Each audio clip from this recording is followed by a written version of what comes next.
Hey everyone, welcome back to my channel, and in today's video I'm going to be doing a big long chatty video all about my first year at the University of Warwick. I have literally just finished my first year and I thought it would be about time to really reflect upon this year and talk about all of the different aspects of first year that you guys want to hear about, because hopefully this will be really helpful for you if you are coming to Warwick in September. I do plan on doing another video, quite a similar vibe to this, in around September before Freshers Week, where I give you guys my advice and my tips for first year.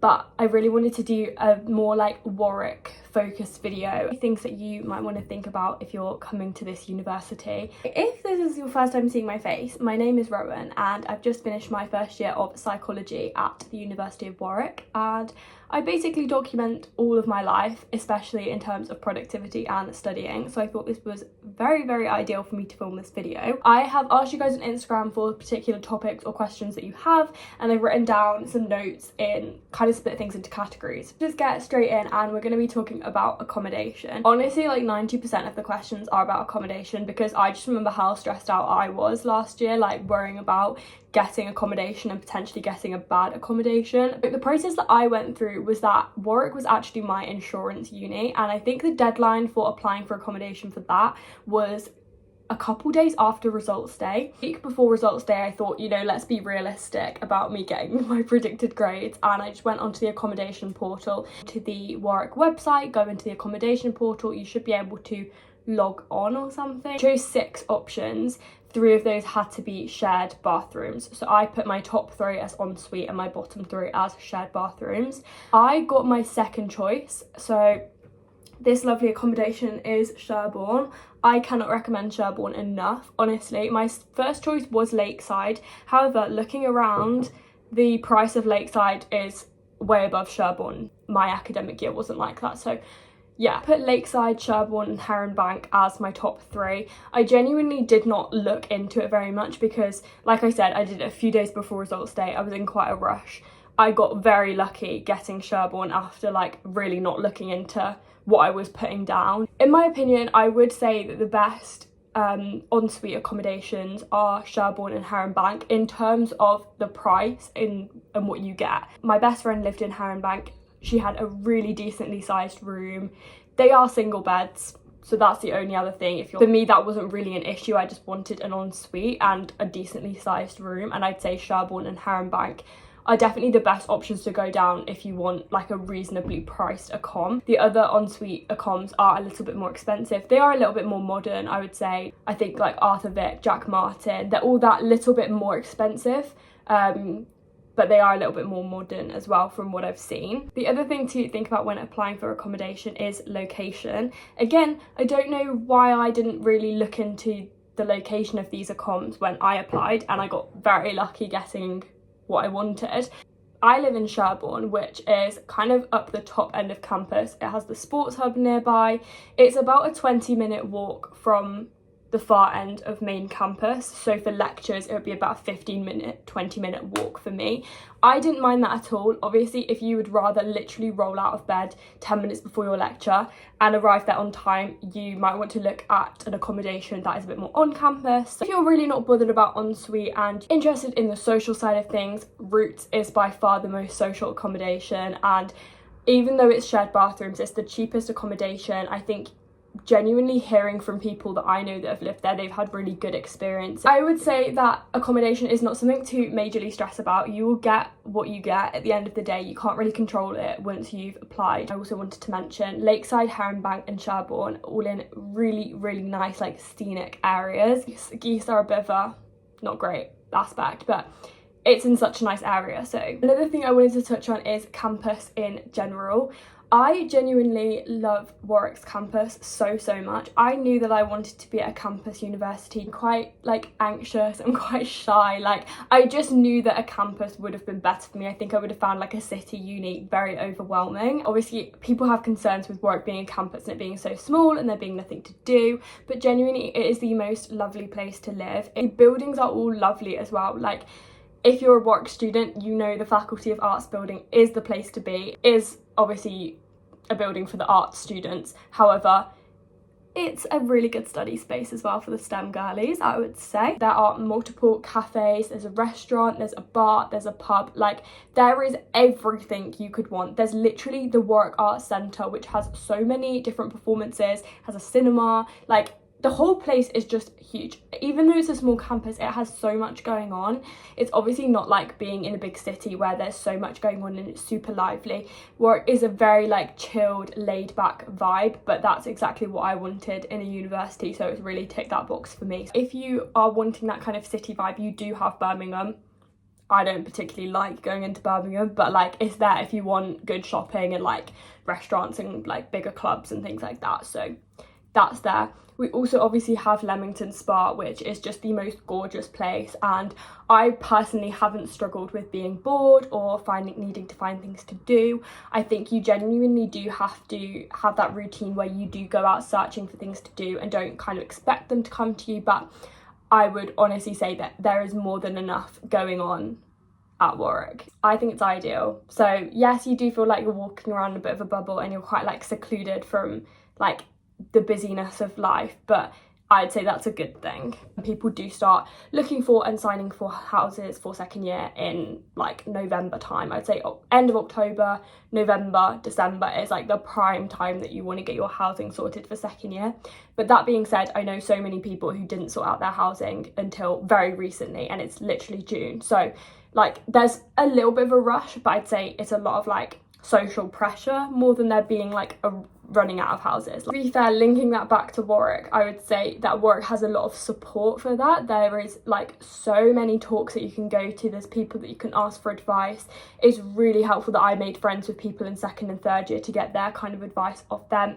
And I'd say because Warwick is a very like community feel, you do integrate yourself with older years, and that can be really helpful when it comes around to looking at housing. So yeah, I'd say as though it's like a stressful time, there's a lot of support and it is really efficiently done at Warwick. Also, while we're talking about accommodation, I wanted to talk about flatmates because I know it's something people worry about a lot and something I was definitely really worried about. I had the experience with my flatmates where I got along with them, like I didn't have like a nightmare flat where everyone hates each other or people stole things or like people made such a mess. Like my flat has been very, very chilled. In my opinion, and I think my flat would probably vouch for this as well, I was definitely more of an isolated member of the flat just because I was so constantly busy with other things. I wasn't really here very much to begin with. Like I definitely was not close with my flat. They're really lovely people. I get on with them. I wasn't like close best friends with them. I didn't spend a huge amount of time with them other than just like passing conversations in the kitchen, etc.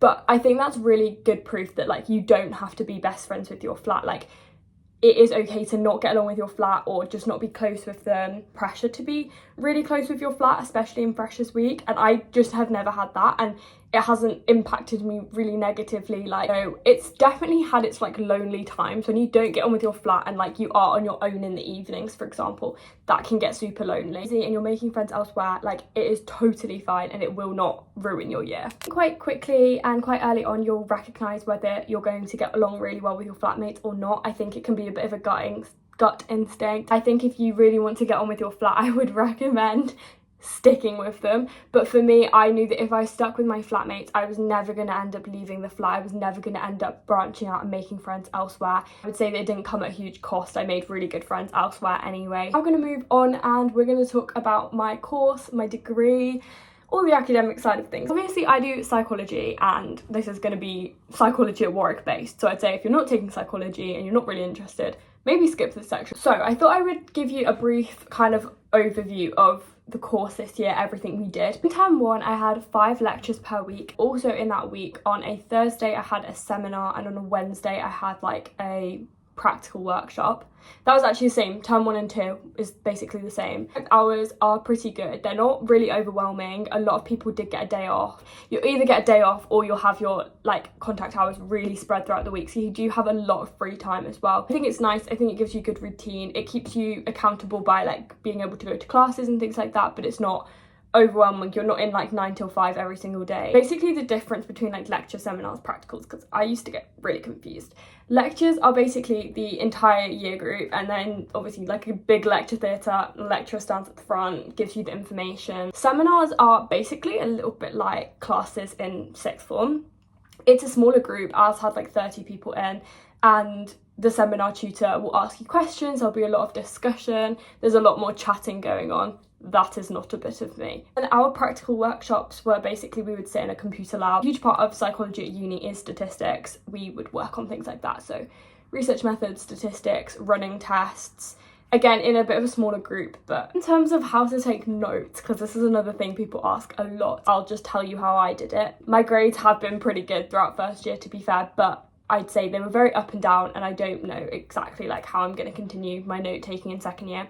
In the lectures, I would write my notes. I would pre-read and like go through the PowerPoint before just to check that I knew what was coming up, but I wouldn't write any notes before. I would do that all in the lecture because it kept me like focused. During the lecture, I would highlight sentences that I wasn't fully understanding or like I knew I wanted to go back over. Then that evening or the next day, I would go to lecture capture or find the PowerPoint again and basically recap those bits that I'd highlighted. I did all my notes on Google Doc. I had all of my lectures for each module in one Google Doc. I had like a tracker which had like my grade percentages, whether I'd completed things, so I knew kind of what assessments were coming up, and I'd gone onto the website and found like all of the assessments that were going to be taking place in first year. I also had a lot of questions on workload, and honestly the workload is chef's kiss. Again, it feels like you have things to do, but it's not super overwhelming, I promise. Like, I wouldn't say that first year uni is anything in comparison to that. I would say that it's more difficult in the sense that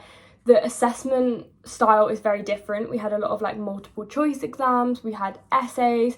Nobody fully teaches you how to do these things. You just learn by experience. Like, you're probably going to spend about 3/4 of first year having no clue what you're doing, and then it will all click by like exam season. You'll kind of get into the swing of things and know what you're doing. There are assessments kind of for each module, each half term, but they're like literally like little multiple choice quizzes. Everything's open book. We had one essay, we've had like 3 like research reports with stats things in them, but they're all spread out really nicely. And I think if you take issues and debates and you take research methods at A level, that is basically your like degree. All of our assessments were online open book. Obviously you're not memorizing things, you're learning things and you're understanding things, and that is the fundamental difference between an A-level exam and a uni exam. Right, let's move on. We're going to talk about societies and sports next, because I think this is really important. I'd say the main reason I haven't been bored is because I joined a sports club.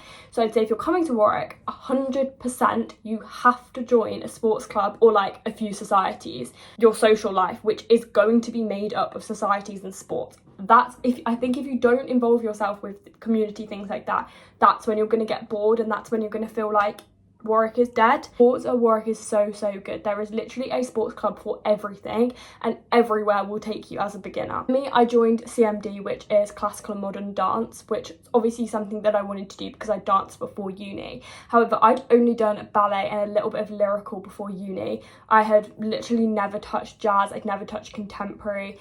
Not that I would ever touch commercial, but like I'd never done that either. And CMD has given me so many opportunities to learn different styles of dance at so many different levels. And that is the same with any sports club. You could go as a super advanced sports person or a complete beginner. In terms of how to actually get involved in them, Freshers Week is the place to be. There will be the sports fair, which will have like all the different stalls, and you should totally go to that and make the most of it. Ask as many questions as you can, get as much information. And there will usually be taster sessions, and they should be catered to beginners, or there should be some catered to beginners. I went to like 3 of them and I met so many people. I met people that I'm still friends with today. And there should also be some social things in Freshers Week / week 1 as well. So like we had a bar crawl that I went on. Just make the most of every single opportunity that your potential sports club or society is giving to you. I went to so many different like random society events, spoke to so many people at the societies fair. Really make the most of it and talk to as many people as you can. I mean, if you are coming to Warwick and you are thinking about dancing, whether you've never danced before, you should join CMD, because you can literally join that from scratch. Giving you a little rundown of my experience with CMD and dance stuff, I wanted to talk about like the things that I've been able to do. So in term 1, I took part in our term 1 show held in Warwick Arts Centre. Such a great experience to be able to perform on a stage. I was literally in like 6 dances. Like, it was also a show in second term and third term. I also went to comps. I vlogged comps if you guys want to watch that video. Leeds, Loughborough and Worcester, and competed there. I was on the intermediate ballet team and it was literally one of the most special experiences. So along with those like more actual sporty things, there's so many social events. So if you're in a sports club at Warwick, you will become familiar with the idea of circle, which is the kind of like weekly social, it's a weekly like drinking social, if you will, at Warwick. Yeah, let's talk about nights out and drinking. So just to give you the more objective things before I talk about my experience. So our nights out on and off campus. Every Wednesday there is POP, which is the club night in the student union. I love it. It was my first clubbing experience, and basically if you're part of a sports club or society, you'll circle before. It's basically where you sit in a circle and you play drinking games. Just to cut it short, I'm not going to go into too much detail because like it's supposed to be like secretive. Somebody who was such an introvert before going to uni, didn't drink at all, like I promise you it's actually really, really fun. Then you will go to pop afterwards, and I love a Wednesday night. Like, so I think if you're somebody who's a bit worried about like nights out and drinking, it's actually perfect because you don't have to drink anything there. For my entire first and second term, I didn't drink alcohol at Circle at all, and nobody has an issue with it. Like, I promise you, it is not a big deal. I had never been clubbing before my second term of uni, so that was quite a nice way to like ease me in, show me what it's about. Like, then off campus there is quite a few nights out in the week. Someone who doesn't really go clubbing, this is what I know. So it's Monday night is Casbah in Coventry, Tuesday night is Smack in Leamington Spa, Friday night is Neon in Leamington Spa, can confirm, did enjoy that one, and Saturday night is Moo in Leamington Spa, which is a little bit smaller. It's more like a bar kind of thing. It's not really a big club, but like I love it there. Like, it's a decent nightlife. Like, I wouldn't say Warwick has bad nightlife at all. I think people are concerned about that. Obviously, if you're a big party person, you want a party uni, Warwick is not for you. Like, Warwick has its academic focus, and then there's social opportunities and nights out on the side. Obviously, there's so much else to do as well. Leamington Spa has so many bars, shops, restaurants, cafes. Like, it is so lovely as a place. There are the Pump Room Gardens and Jefferson Gardens, which are like stunning. We're going to talk about Freshers Week and like moving in and all of that kind of thing, because I think people get scared about that, and I was like really scared about that. I think the moving in weekend is from the Thursday to the Sunday. I moved in on the Sunday. Now, my biggest piece of advice, if you are able to, book an earlier day. Go the earliest you possibly can. You don't ideally want to move in on the Sunday. I found that because I moved in on the Sunday, I did feel like my flatmates had already bonded a little bit. I don't know whether they would agree, but like I was the last person pretty much in my flat to move in, so I did feel a bit like I was taking up someone else's space, which is definitely a me issue. But I would say move in as early as you possibly can, just to get yourself super settled and feel like it is your own space and you're not living in someone else's kitchen. I drove with my mum, my dad and my sister. I had all my stuff packed in the car, and then once we got here, we got like directed to this big car park, and you gave your name and someone would come and give you your key. They gave you like all your information pack, your lanyard, your like ID card, and then they like signposted you where to go, and we drove right up to my accommodation, and we had like 20 minutes I think to unload everything from the car, put everything into my room, and then my parents took me out for lunch. We went to the restaurant on campus, and then they basically like dropped me off outside my accommodation. I came up here, I cried, I then did my pinboard, I cried again. I would also recommend, please go out on the first night. Like, please don't lock yourself in your room. Like, I went out on the first night and it was the best thing I could have possibly done. I made friends, I got to distract myself, I realised I really liked where I was, and it was lovely. I'm going to go into the last category, which is well-being, because this was something I really, really worried about coming to uni, because I had had a very, very negative experience with my sixth form's well-being support, and I was just really scared that was going to happen all over again. So in terms of well-being support, this is so good at work, I can't even tell you. Like, I actually didn't reach out for any well-being support throughout my first 2 terms. I was so busy and distracted that personally I actually felt mentally really, really good. It's been the last few weeks that I have really struggled at uni.